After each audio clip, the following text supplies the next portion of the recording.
Gregory Keene is here again to resume with another chapter of the story.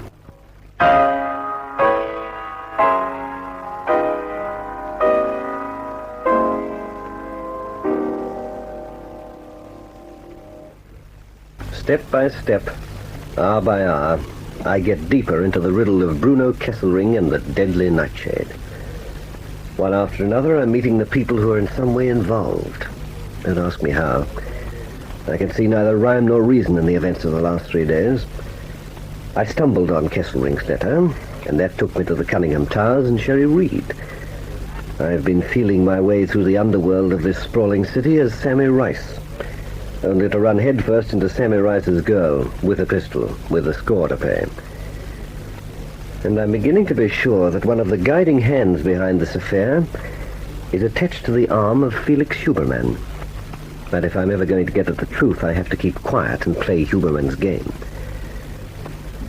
So I pace up and down this dingy back-alley room at the dead of night, searching for the key to the mystery, while the people I'm up against plan their next move. I can only wait. I daren't sleep. The initiative is theirs. I can only counter their moves as they make them, when they make them, where they make them. One by one, Felix, they are coming under our sway. So now Abe Hodge is buying our protection for £100 a week. They're getting easier. The word's going round. While the police have still heard only the vaguest rumors about us, fear is slowly gripping the underworld. They're building our structure well. Is there a better foundation than fear? No. And once it's known that you counterfeit the NightShade ring will own the commerce of 1.5 million people. I am always astonished that no one has done before here what we are doing now. Conditions and circumstances have never been right in this country before. We're following the steps of the United States of America. But the fools fought among themselves. They killed each other off in gang wars. And that, Carlotta, is why I'm taking charge of every criminal and semi-criminal and illegal activity in this town before we go any further. Within months, we'll be the power behind every fence, every safe cracker, every dope smuggler, every sly grogger, every SP bookmaker, every gambling school. There won't be any criminal elements left to organize against us.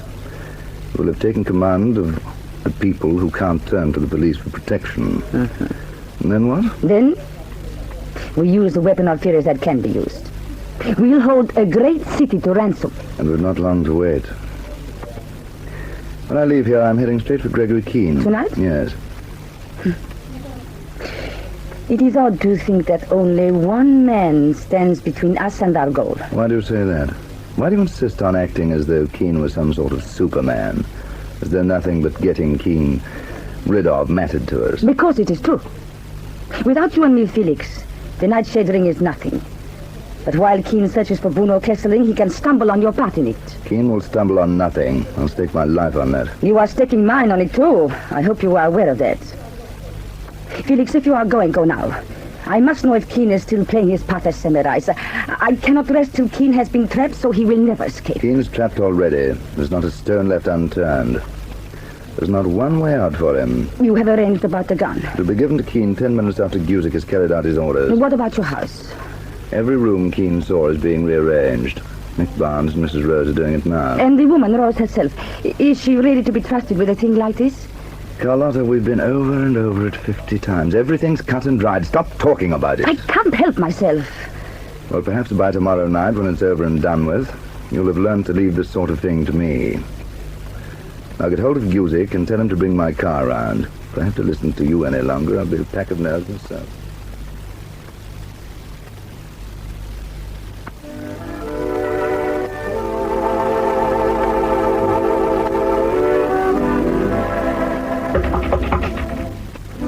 It's not locked.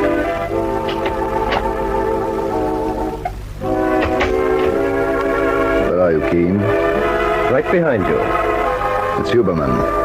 Yeah. You'll find the switch high on your right. Ah, that's more like it. Being terribly cagey, aren't you? When I can recognize your step, I'll give you a warmer welcome. Wait till I turn the radio off. Now then, what's the score? Well, I'd rather hear yours first. How are you coming along as Sammy Rice?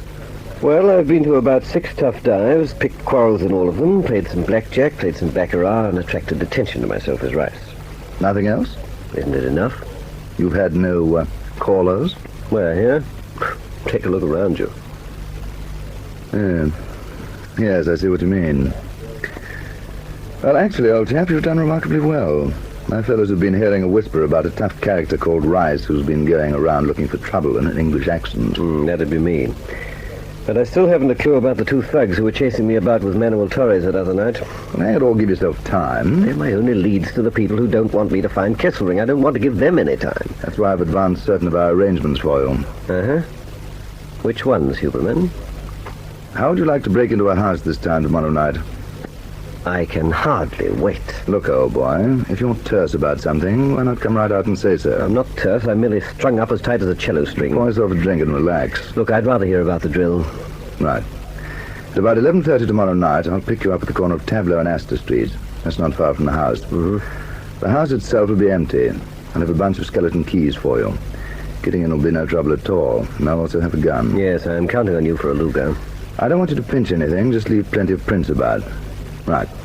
After about 10 minutes in the house, clear out and head for the gambling place in Gregerson Street. What's the idea of that? Well, I want you arrested in front of the boys. Someone will have tipped off the plain-clothes chaps. They'll find a Luger on you, and off you'll be counted for breaking and entering, carrying an unlicensed weapon, and so forth. Now we come to the interesting part. What happens next? Well, you'll spend 3 or 4 days in the cells, no bail. You'll come up for a hearing in the lower court. You'll be remanded for trial. Still no bail. Then you'll be released. Any excuse will do. And, as you said once before, when I go back to my chums in Gregerson Street, they'll be happy to welcome Sammy Rice into the fold. If you know a better way of getting the confidence of a bunch of crooks, let's have it. I've no complaints. From time to time, while you're hunting for your 2 goons, we'll have you chivied by the consorting squad, possibly booked once or twice. Shouldn't go on for long. In a week at the most, something should break for you. And when it does, we'll have taken a good long stride towards finding out what became of Bruno Kesselring. Anything you're not clear on? I don't think so. You'll be on deck in Tableau Street at 11:30 tomorrow night? Naturally. Well, between now and 11:30, is there anything I can do for you? Get you? You could get me a word with Evelyn Chandler. Nothing doing, old boy. Why not? Because she's under my orders. And I don't want her near you on any account. Not while you're Sammy Rice. You know, you must be counting on this Rice stunt paying a big dividend. Let me tell you, I am. Well, just as you like then, it'll keep. Is that the lot? I'd say so. You better get some sleep. I won't hang about. Well, good luck. Don't let anything get in your way. Tableau Street. 11:30 tomorrow night. You know, I still can't see the shape of things to come. Something's staring me in my face, but I can't see it. Why didn't Huberman tell me there was a Sammy Rice? And why am I being kept away from Evelyn Chandler? Yes, and that girl of Rice's, Stella Wilson. What's going to develop about her? So you're Artie Fegan. That's me. Did Pete here tell you what's up? They didn't tell me a thing.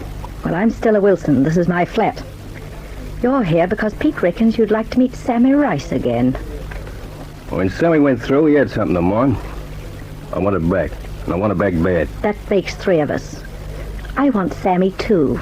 Not because the rat ran out on me, but because I want to know why he had to get out of sight. Well, that's more than I can tell you. Well, listen. Sammy was a standover man. We all know that. But who was he working for? Well, you're doing the talking. He was working for someone calling themselves the NightShade Ring. Don't ask me who they are or what they are. But from time to time, Sammy used to collect dough from people he stood over. Okay. Who did he stand over? Bookies. SP bookmakers. He had nearly 5,000 quid one night, and he said he was taking me with him. I packed up and waited. But Sammy didn't show up. He had other girls. He double-crossed me. He was too smart to take all the 5,000 with him. It's hidden somewhere. So we've all got a good reason to catch up with him. Call it a good extra reason. Pay him off and split the dough as well. Okay, Stella. Where's Sammy now? There's a fellow around calling himself Sammy Rice. Where's that get us? They told me Sammy was back in town, and they told me an address. When I got there, it turned out to be another matey altogether. Same English accent. Same as Sammy in many ways. But definitely not Sammy.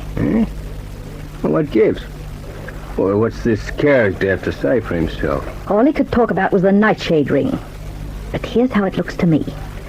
This type couldn't be running about as Sammy unless he knew a lot about him. So that's where we three come in. Yeah, I'm beginning to get it, baby. I couldn't make him talk. He even took my gun half a minute after he walked in. But you and me and Pete between us, it might be different. Yeah, it's gonna be different. What do you say, Pete? Yeah, that's what I say. Now, you know where this character's hanging out, Stiller. What's the caper? Don't let's waste any time. Go for him now. He was home a couple of hours ago. I say the three of us get into his room, shove a towel down his throat, tie him into a chair if we have to, then go to work on him and keep it up till he tells us where to find Sammy Rice. Well? Come on, Pete. Let's go.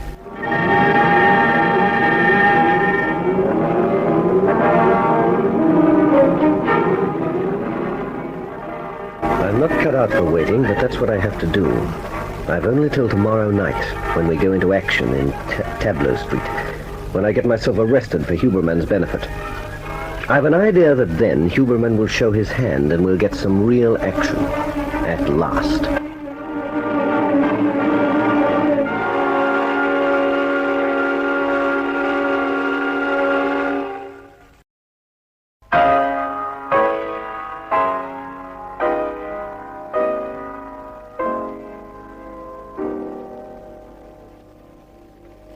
Stella Wilson and her friends are on their way to pay their second call to Gregory Keene. Listen to the next chapter in this story of intrigue, Deadly Nightshade.